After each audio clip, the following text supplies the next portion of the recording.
This is gonna be the intro to the next video right here. Oh my god, can you stop me?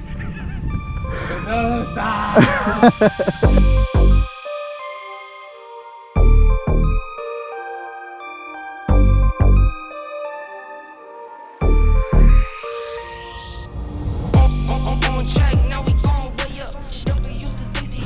Yo, what's up guys? Good morning and welcome to another episode on the channel.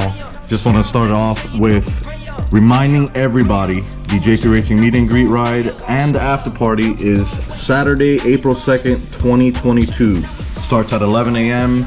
ends around, I don't know, 8, 9 o'clock. We're gonna have an after party at the shop here. So you don't want to miss it, man. Make sure you go on Facebook. I'm gonna link the description on the bottom. Click you're going. And yo, let's fill this parking lot up and this shop up with a bunch of people, man, and people that enjoy this hobby. So, what are you doing, bro? Gonna go back to 2021. Why? We did the same thing in 2021. No, the last week on yo. Angel's working on the valve train here. This is actually a stage 3 setup that we're doing. So it's getting the big JP Racing 142 wheel in there. That's already at the machine shop getting bored over. So yeah, it's basically just start building this thing from the ground up now. If you guys haven't followed me on Instagram yet, you are slacking, because it's not every day that I pick up this camera and shoot everything that we're doing. You know, we actually have to put in some work.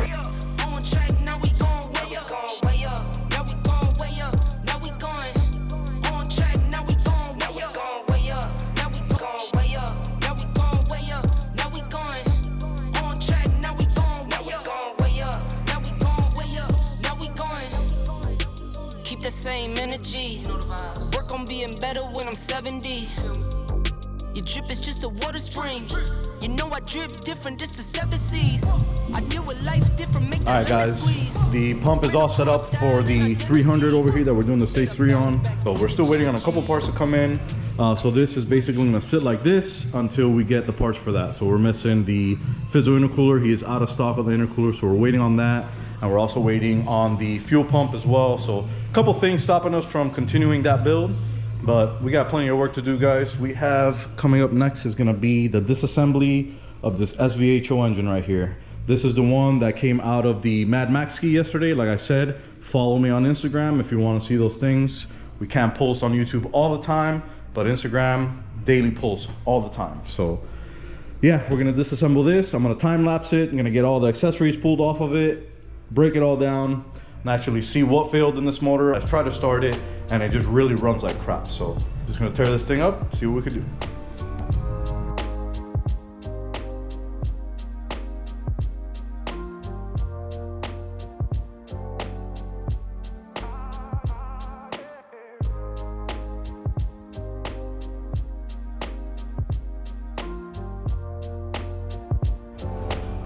All right, people, we have taken the bottom of the SVHO engine apart.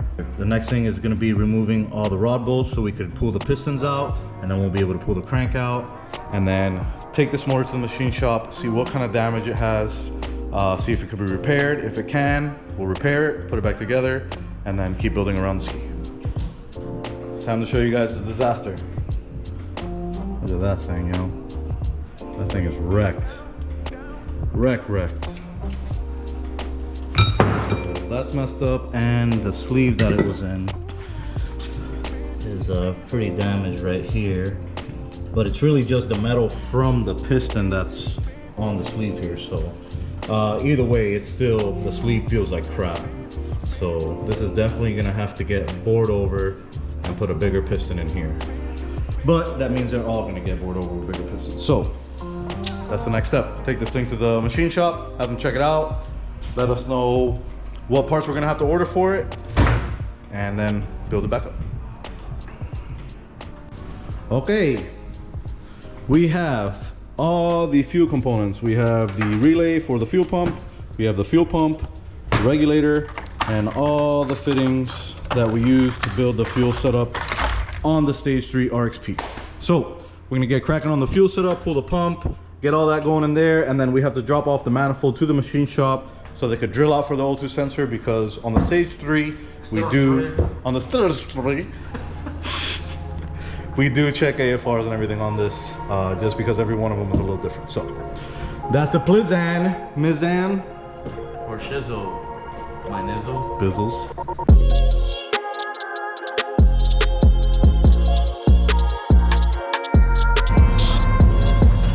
All right, guys, Angel is finishing up the mounting of this fuel pressure regulator over here.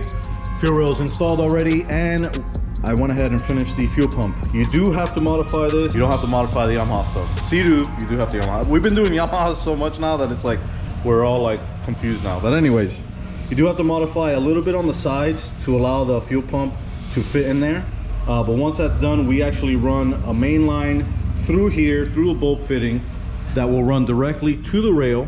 Then once it goes in the rail, it'll return back to the regulator. So this thing's gonna have fuel all the time, no matter what. Also, to run this AEM 340 pump, you have to have a relay set up on it. If you don't have the relay set up on it, it will draw too many amps and you'll pop a fuse. You'll get engine lights, all kinds of stuff like that. So you have to run the relay set up on there. So that's gonna get you juice directly from the battery to the pump, and you won't have any issues with the factory electronics on the Sea-Doo. We are finishing up the Stage 3 RXP-x 300. I actually have the charger back here from the machine shop. As you can see, this is the big boy wheel, and this does have to get bored open for this wheel to fit onto this charger. So at the moment, I gotta go ahead and put everything back together. I gotta rebuild the whole charger real quick. Once that's done, we'll bolt it up, put it in the ski, and I'm pretty sure we should be able to fire it. Although I am waiting for the exhaust manifold to come back. That did get the O2 sensor bung put in there. So as soon as that gets back, we'll put that on and actually hit the water and see what we do with that thing. All right, so the 142 big boy wheel is in that charger right there. The only thing we're waiting on, like I said earlier, is the exhaust manifold over here. And we gotta do ribbon delete. So we're waiting on those two manifolds to get back so we could finish that up. But we're almost there, man. About to fire this thing up. Just gotta get it, get the little details done. I can almost hear it. You could almost hear it. What, whining? All right, but I gotta go and put a pump together. Sometimes we have customers that want to bring us their parts. So in this case, this is what we got. Customer brought us his bearing, a used shaft that he has, you know, seals, O-rings, things like that. I have the new pump here that we're gonna be replacing. His old pump is a piece of junk. So we're gonna be building this thing real quick.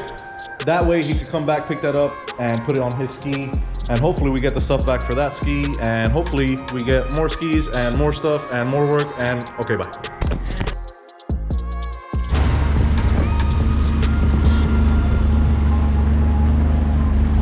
All right, people. We don't do this too often, but on special occasions for certain customers, we'll go and pick their skis up at their dock. This is a good client of ours, Vern. He's actually been a client of mine since basically the garage days. So obviously you've been supporting me since that long. I'm gonna give you a little bit more. If you've been supporting me since the garage days, I'm probably gonna do a little bit more stuff for you as a customer. So, but anyways, it's freaking freezing out here, and I'm in this tiny Spark. I'm gonna go get this 20, I think it's a 2012 GTX or something like that. 2012 GTX. So I'm gonna put the camera down and freeze right now because holy crap, it's cold out here. You guys up north are probably like, it's not cold down there, boy. It's cold out here. I don't care what nobody says. When Florida gets cold, it gets freaking cold. All right, catch you guys on the dock.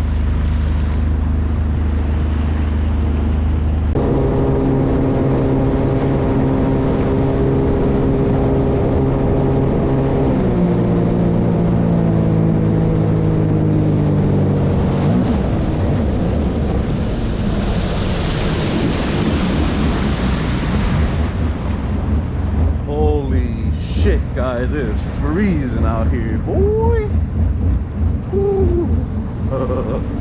All right, Vern is already taking the cover off of the ski, so gotta rope it up, head back to the ramp. Great, just great.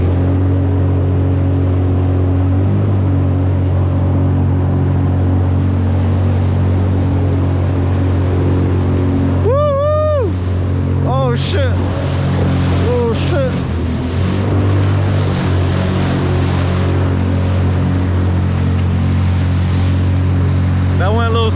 I expected. But headed back to the ramp. Got the GTX in tow. Say it's a good pickup, quick pickup. So we're gonna check the head gasket on this, the oil cooler. Gotta do a leak down. It's got oil coming out of the reservoir tank, so more than likely it's the oil cooler or something to do with the water pump in the back. So just gotta pressurize it, see where it is, see what's going on, and then fix it.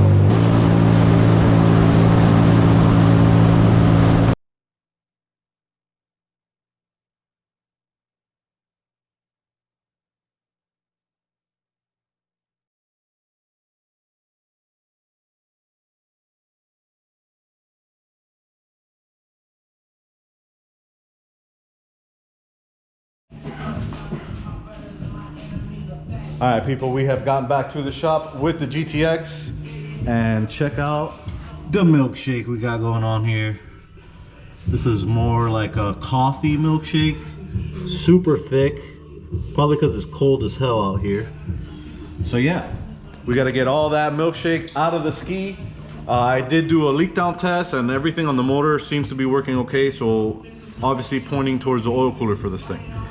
So yeah, I'm gonna be removing the intake manifold, getting the old oil cooler out, putting the new one in, and then flushing out all the coolant lines, getting all this milkshake out of there. And then hopefully Vern won't have an issue with the ski for a while. Just knock it out. All right, people, so we have gotten the oil cooler off of the engine, and as you can see, this side that goes to the motor is still nice and clean, but the other side where the actual coolant runs through is mixing with the oil. So that leads me to believe that this oil cooler is bad. And good thing is that we have parts like this in stock on the shelf ready to go. So typically we try to carry all the common things that go bad on these skis in stock.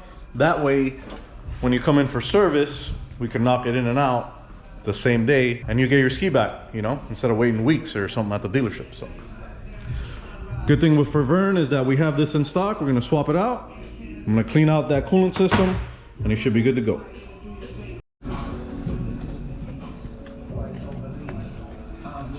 What you doing, Papos? Just flushing out diarrhea from here. Caca poo poo? Mm-hmm. No. Right in my face? Oh, you didn't want it there? No. Oh, okay. Ew. Make sure the harness Looking like a poop. Oh, it's coming out clean now. Never mind. All right, people, just like that, GTX is back on the trailer. We're gonna go deliver it now, give it a test obviously before we drop it off at the dock. As long as everything goes smooth on the water, should be good to go.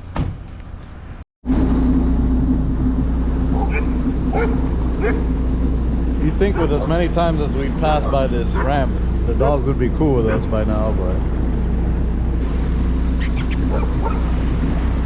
what's up, puppies?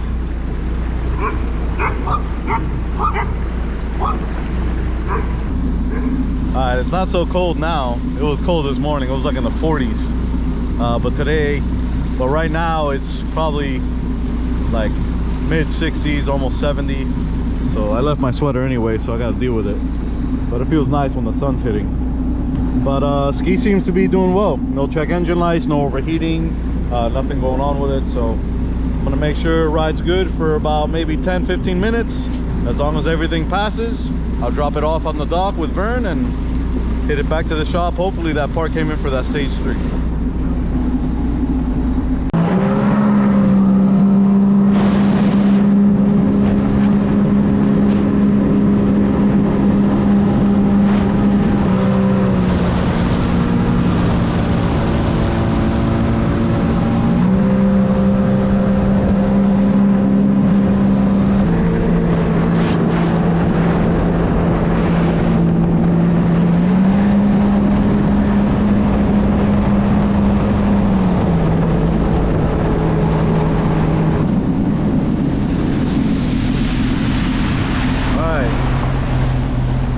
Good. It's freezing though, and looks like Vern's outside, so let's go put this thing up, warm up. All right, so went ahead, took the ribbon out. The ribbon delete from Riva Racing is installed over there, but I just wanted to show you guys, this is what comes out of the intake manifold when it's in there. Now what happens with this is if you don't have a catch can on your ski, your intercooler is going to get filled with oil from all the crankcase pressure that these 300 engines build. So basically, after it comes out of the engine and into the stock intake system, the supercharger will suck in all that crankcase pressure and then blow it out into the intercooler.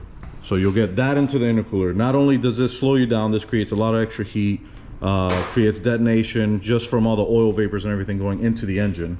But if it does get past all this, which eventually it will, it'll end up in this. Now this piece is directly inside the manifold. So not only is your intake tract full of oil, your intercooler is now full of oil. Now this in here is full of oil. So the whole ski is just hot oil. So you lose a ton of performance with that. The easiest way to combat that is going to be with a catch can. You don't want to combat that? Don't want to combat it. So with this catch can right here, what happens is that pressure that comes out of the engine, instead of it going through all that stuff that I just mentioned, it's going to come out there, it's going to hook up in here, and then all the pressure is just going to come out of the filter. And that will keep all the oil, all the vapors, all that junk and crap out of the whole intake system of the ski, which means more power, more miles, and it just lasts longer. So what do we got left? Just a manifold, and that's it, right? Manifold. Oh, I gotta flash it and then start. Cool. Almost there. All right, finally. I got my jacket. Finally, he's got his jacket. No, finally, we get to test the Stage 3 RXP. We've had bad weather, no parts. Everything's been against the ski, but it's finally done. So we're gonna go ahead, take it out, see what kind of numbers we could get, set up the AFRs, make sure it's running good before my customer comes and picks it up. We're also gonna be testing our tuner, Brian, his 260, or his wife's 260. This ski was actually in pieces. We got it, it was at Ernesto's house for a long time. And then Brian needed it to be completed, so he brought it over here. We put it all together. This just has a basic 260 setup in there with a badass exhaust and an intercooler. So hopefully this ski runs good, that ski pops off some numbers, and we have a good day. And the exhaust doesn't break yet. So yeah, let's do it.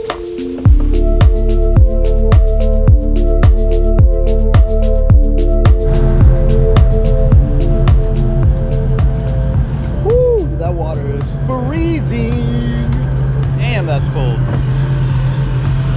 Alright, so this ski, we put the head onto the block. The bottom end was already together, and then we literally put everything else around it new. So I'm gonna check the AFRs on this one. I have the gauge on right here. I just have to hook up power down here.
Man, I feel like it's been a while since we've been to the locks. We've been hitting the Oasis every time.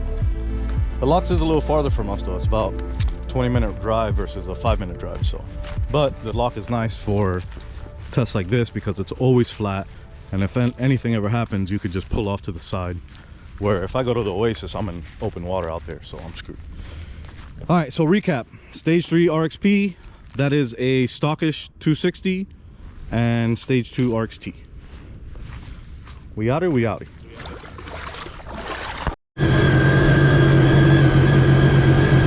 Alright guys, I did a couple hits already, and I got the AFRs pretty much set where I want them.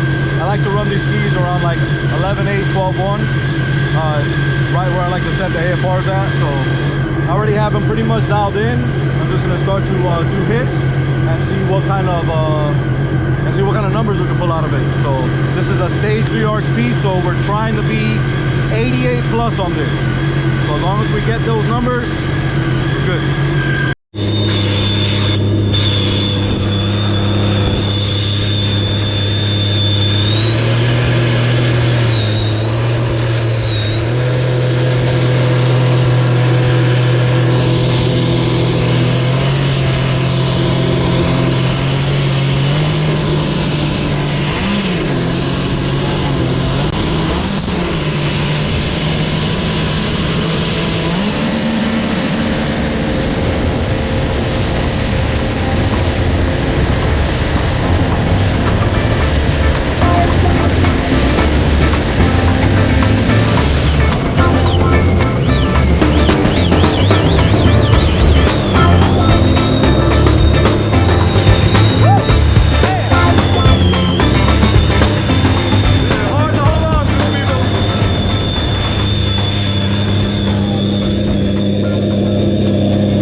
That feels good, let me tell you what. Woo! That gets your nerves going. Adrenaline pumping. There you have it. Stage 3 numbers on a half a tank of gas. So, a little bit less gas. This thing should be ripping. 88.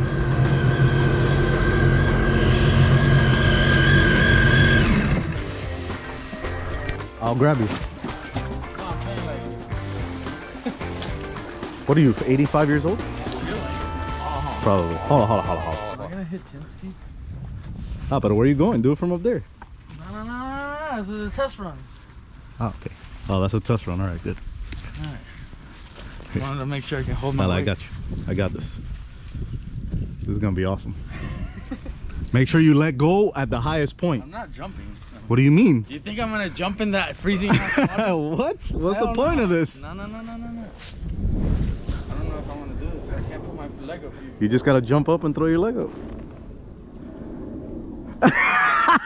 I'm like instigating this shit. It's pulling on me. I can't lift my legs. So come down more. Then come on this one. Now you gotta do the hop. You put your foot in. Yeah. No, if I miss. If you miss, you better hold on with your hands. On the internet. Or no, you just let go right here. There we go. Yay! Let go, let go. No, it's too cold. Nah, yeah, you're in trouble now, bud. Whoa, what do we do now? Nothing, you're fucked. You're in trouble. This is gonna be the intro to the next video right here. Oh my god, can you stop me? No, stop! Oh man. Alright. You want me to stop you? Yes! I'm trying already. God. Oh! Ow! You almost hit it again and I got a foot to the face.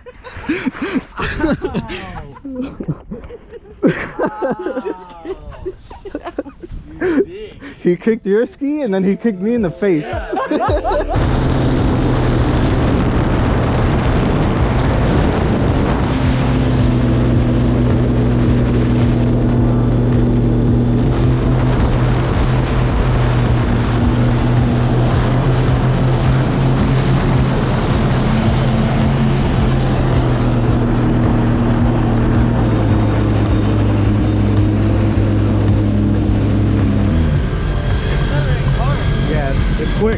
Up top, it doesn't have much more than the stage 2. Like But it just gets there so much faster. Yeah. That's the whole point though. Yeah, when we did like a 40 or 50, I made them on like a ski and a half. Yep. But like the acceleration, I just went. Cool. So it feels good? Yeah. Alright. Oh, I just don't like that flutter up top. no, but I like how it feels. Yeah. Alright. Good day. Headed back to the ramp, put these things up, and go get some lunch because we're hungry.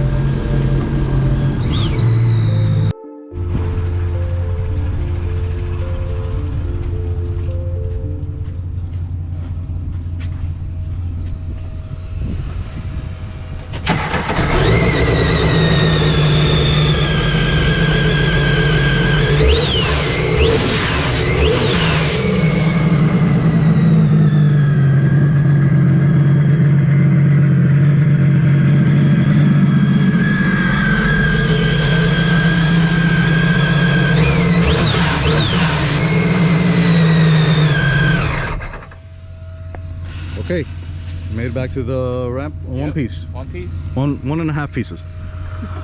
All right. Let's get the seat on the back of the truck and let's go get some lunch. All right, guys, you literally just got me coming home, man. I didn't have a chance to pick up the camera after work. Just had a lot of stuff coming in, customers coming in and out, so I wasn't able to finish the outro there. But I just want to touch on something real quick, something that was brought to my attention, and not that I really give a shit, but I figure, you know what? Let me respond to this just because why not, right? Let me clap back a little bit.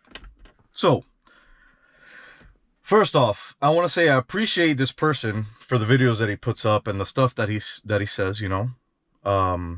But sometimes the way he speaks and his opinions just, they don't jive, right?